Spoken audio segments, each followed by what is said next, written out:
Jay, so much happened in that game. How would you sum it up? Probably a good game for the neutrals. Frustrating from our point of view because I thought for large parts we were actually quite good. My biggest disappointment is the goals we give away today. If you look at all 4 goals and take nothing away from Yeovil, they're top of the league, but 2 corners, 3 headers. The first one comes on a breakaway when we're in a good position, and the 4th one obviously I'd kind of write that off because we're throwing everything forward. But yeah, disappointed with the goals we conceded because I thought if we hadn't have, if you take a couple of them 3 headers away, you're well in the game. But pleased with large parts of it, but obviously disappointed with the overall result. After that second goal they scored then, how important was it to respond in the way that you did? Yeah, it was, because I thought at that point we was well in the game. If you look at both goals, like I say, we've nearly nicked the ball on the edge of their box, they've broken, scored.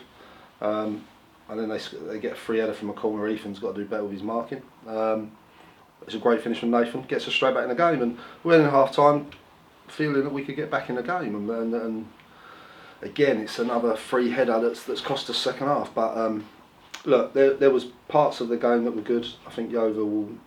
The thing is, you'll go away tomorrow and people will look at the result and go, 4-2, comfortable win. But it probably doesn't tell the full story because I thought we were well in the game for large parts of it. What was your message at half time to the players?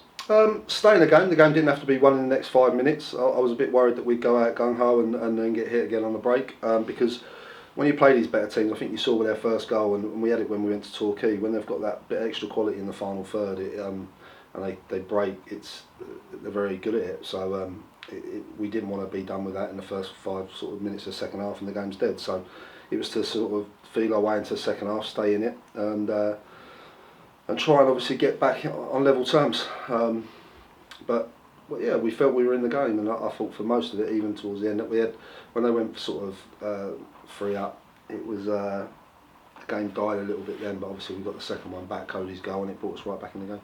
When you made the changes, bringing on Lewis Gard and Jordan Greenwich, did you change shape for a moment before you then brought Mampolo on the right? A little bit. We just started playing a little bit lopsided, but look, it was a case of getting extra forward on the bench, and at that point I think Jordan misses I think he'll be kicking himself if he hasn't scored.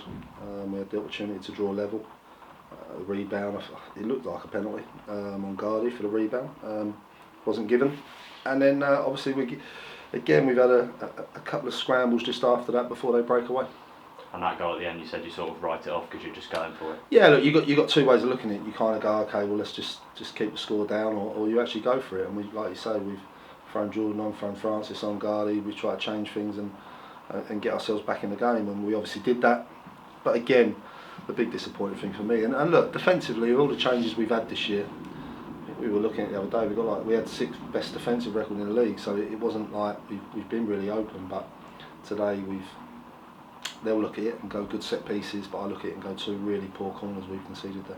And obviously Ethan Sutcliffe back in today, you'll be pleased to have him back, but obviously quite a tough game for him to come back into.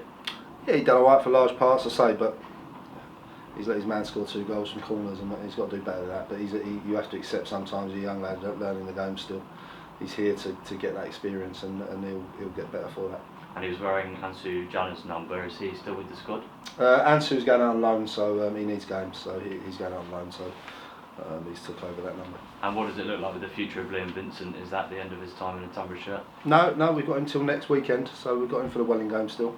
Got 1 more game, so I had a good chat with Liam before. I just felt it was a game that would suit Janae today. Same as leaving Gardy out, I felt it was a game that would suit Mo centrally.